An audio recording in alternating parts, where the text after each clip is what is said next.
Okay, fam, we are back. Just finished a series on uStonks. Now we're gonna go and talk about uGAS. What is uGAS? uGAS is a synthetic that tracks the 30-day median Ethereum gas price. So it doesn't track the gas price exactly; it's tracking the rolling 30-day median. That's important to note. But it basically lets you speculate on gas prices with long or short uGAS positions. You can also use uGAS as a hedge against the cost of gas.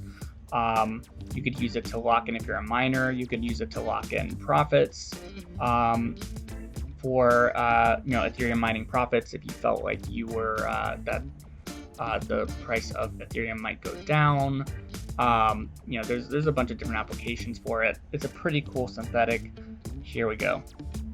So you can see here, as opposed to uStonks, we have a bit more information here, some different information here. Before I get there, just clarifying something interesting here.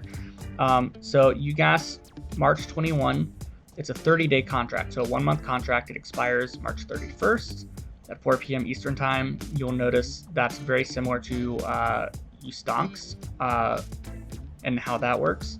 But then uGAS June 21 is actually a 90-day contract. It expires at 4 p.m. Eastern time on June 30th. We are experimenting with quarterly expiries versus monthly expiries because we know how much of a lift it is for people to roll over their uGAS tokens month to month, especially with gas prices the way they are. We don't want to defeat the purpose of hedging your gas by forcing you to do a whole bunch of transactions. So if you like this, if you like these quarterly contracts, let us know. We want to know. We need that feedback from you guys. Up here, you'll see some helpful info. Basically, this shows, because my wallet's connected, this populates my average gas price. This shows me how much ETH I have spent over the course of all my transactions. This is embarrassing and so sad. And then this shows me how much ETH I have spent or lost on failed transactions. And then if you click here, this little menu, you can see that you can actually set it based on different time periods, which is interesting. So if you're trying to hedge your gas, and you need to know, well, how much gas have I spent during this or each month? You can set it to a month. You can look and see, like, my average gas price per month is 110 gwei. I've spent about 3 ETH per month, right? A little over in this past month. And that way you can figure out whether or not it's worth it to hedge or not, and you can decide how much you want to hedge. Same thing down here. You'll see a lot of the similar information as we saw with uStonks. Here you'll see the difference in terms of the position is that uGAS settles for wrapped ETH, whereas uStonks settles for USDC. And then if I click a position here, again, you'll see it generates the APR. You can see the asset price of uGAS and the TWAP of gas or of uGAS.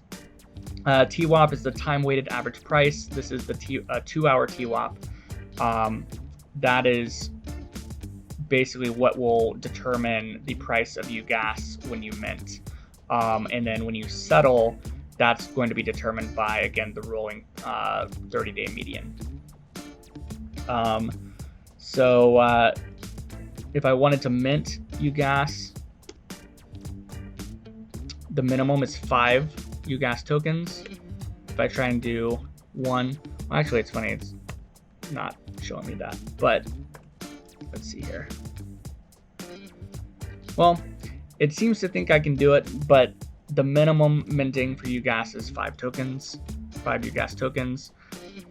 It automatically shows me how much wrapped ETH I'm going to need to deposit as my collateral. This is the same thing as with stonks, so you get your liquidation price. This is the price of uGAS, your GCR, global collateral ratio, your current transaction ratio. You can see again it's populating just a little bit more than the GCR. You can see it's showing how much uGAS June 21 I actually have in my account, my outstanding position, my collateral position, the collateral ratio post this transaction. So once this transaction goes through, and then you can see the liquidation ratio right now is 1.7, a little over 1.7, whereas the GCR is 3.37. If you look at the chart here, you will see that the chart follows both the median gas price, which is this red line, and then you can see the TWAP. So the TWAP shows here, the black line. But that's basically it. It's structured the same way as uStonks. It's just operating off of a different base collateral unit. And then it does factor in the 2-hour TWAP for setting the price of uStonks of the asset when you mint.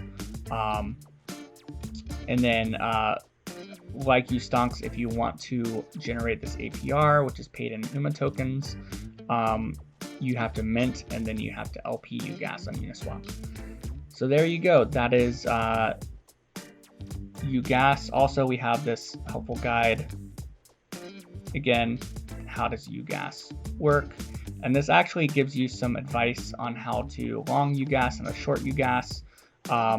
The gist of it is basically, if you want to long uGAS, then you're going to buy uGAS, right? So you want to buy it in the liquidity pool, you want to buy low and then sell high once the price has gone up, or hold it until it settles if you think that it's going to settle higher than you bought it. If you want to short uGAS, that's where you would mint and then you would sell into the liquidity pool, right? Because you want to mint high and sell low, mint high, sell high, before the asset price dips down. So, and then if you wanted to, you could then go, once the asset depreciated, you could go buy it back and redeem it for your underlying collateral and pocket the difference essentially. But yeah, so that's uGAS and a little bit about the strategy with uGAS. The UIs are very similar between uGAS and uStonks. And there you go. Again, if you have any questions, hit us up in our Discord. We love to hear from you. All right. Thanks, guys.